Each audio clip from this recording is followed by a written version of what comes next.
In 1948, physicist Maria Telkes introduced an unconventional concept. She attempted to construct a residence in Dover, Massachusetts, that could regulate its own heating and cooling almost entirely through the use of salt. The principle behind it relied on a natural effect.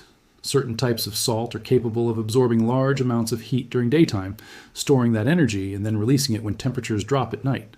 Her creation became known as the Dover Sun House. At the beginning, it performed successfully and drew strong attention.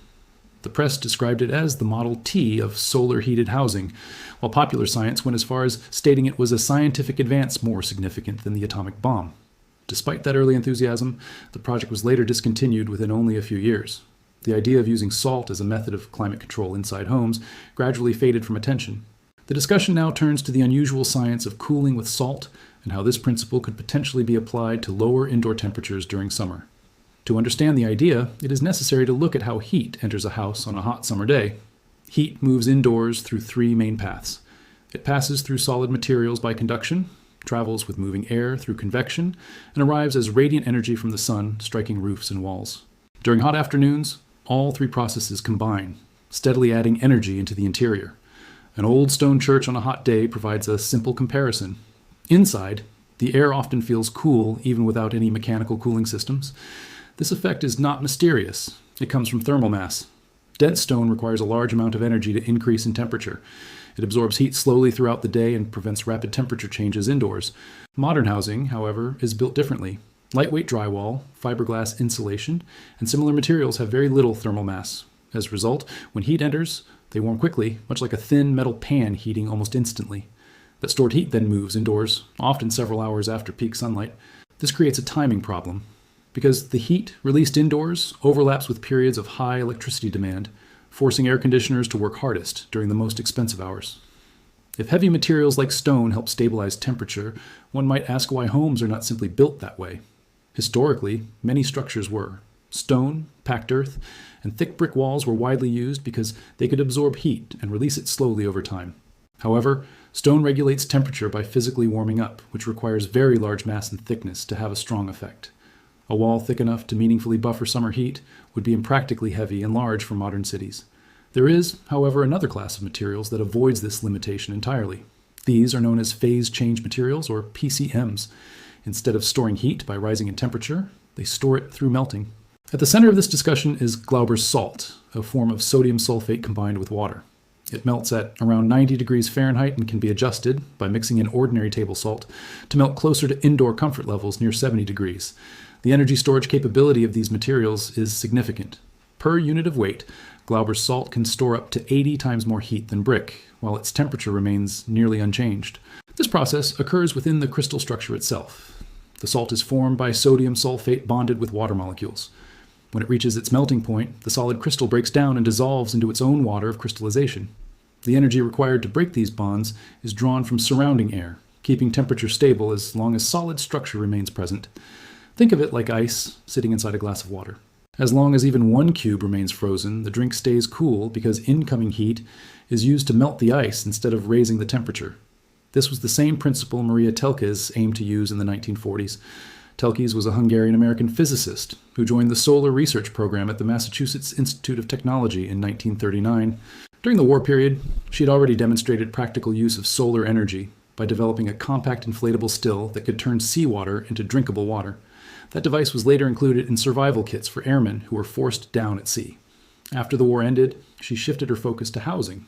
Instead of relying on traditional thermal mass systems, she pursued the promise of phase change materials with Glauber's salt as her main focus. She worked alongside sculptor Amelia Peabody, who provided financial support for the project, and architect Eleanor Raymond, who contributed the design. Together, they created what became the Dover Sun House in 1948.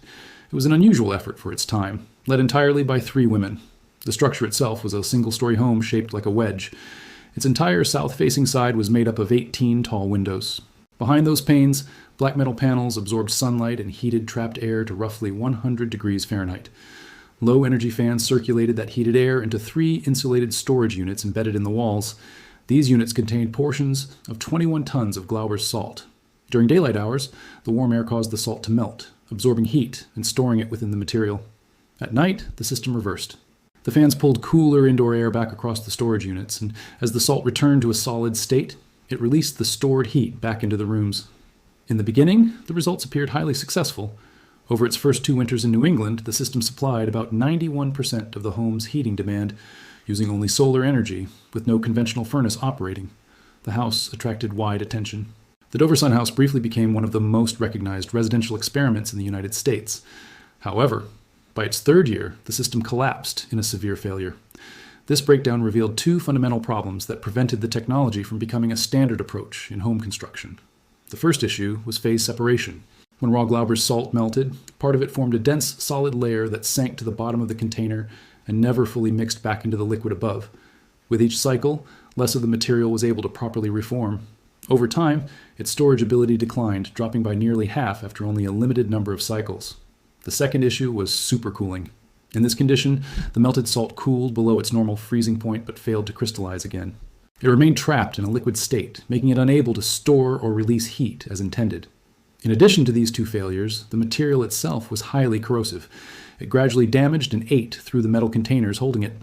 Within a few years, the system was replaced with a standard oil furnace, and the concept of salt-based home heating faded from use. Even though the Dover Sun House ended in failure, it still demonstrated a key point. It showed that phase change materials could potentially control a building's temperature without relying on mechanical heating systems. In the decades that followed, advances in material science began to catch up with Maria Telkes's original vision. The major weaknesses of the original system were eventually addressed. A small amount of borax was introduced to guide crystal formation and prevent supercooling. Adding clay or polymer thickeners helped keep the dense material suspended, preventing phase separation. Replacing metal containers with plastic eliminated the corrosion issue. With these improvements and other related developments, a new generation of phase change materials began to emerge for use in modern housing systems. In controlled wall experiments, the introduction of a thin coating of phase change salt, at only about a quarter pound per square foot, increased a wall's capacity to absorb sudden heat surges by roughly 74%.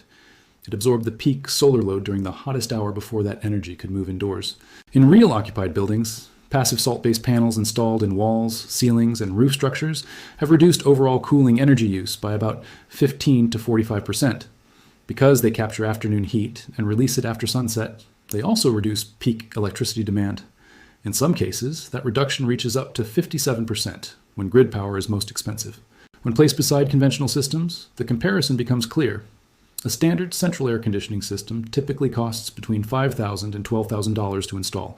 It consumes between 1,500 and 4,000 watts during operation, requires yearly maintenance, and usually needs full replacement after 10 to 15 years. In contrast, a sealed salt system embedded in a wall has no operating cost. There is no compressor to fail and no refrigerant to leak. Once installed and sealed, it runs passively without maintenance or ongoing input. While laboratory results confirm the underlying concept, real-world applications are already in use. A flexible salt-based material marketed under the name ENRG has been installed in more than 1,000 buildings. In one university engineering facility, ENRG sheets designed to melt at 73 degrees were placed across the ceiling.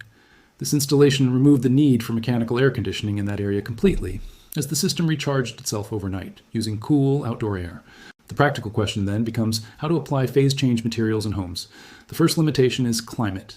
For the system to function, the material must fully refreeze every night. That requires outdoor temperatures to drop below its melting point, around 70 degrees for several hours after dark. In dry regions with cooler nighttime conditions, this happens naturally. However, in humid areas such as the Gulf Coast and the Deep South, summer nights often remain above 75 degrees. In those conditions, the material never fully solidifies again. It remains in a charged liquid state and cannot absorb additional heat the next day without mechanical support, making passive operation ineffective. Where nighttime cooling does occur, practical implementation becomes possible. For homes in design or construction phases, integration is simplest, since the material can be installed directly into walls and ceilings before final construction is completed. The most straightforward option is purchasing pre-made systems. A company named Phase Change Energy Solutions produces flexible panels under the ENRG brand. These panels can be stapled into wall cavities or placed above suspended ceilings. Their cost is roughly $3 to $4.5 per square foot.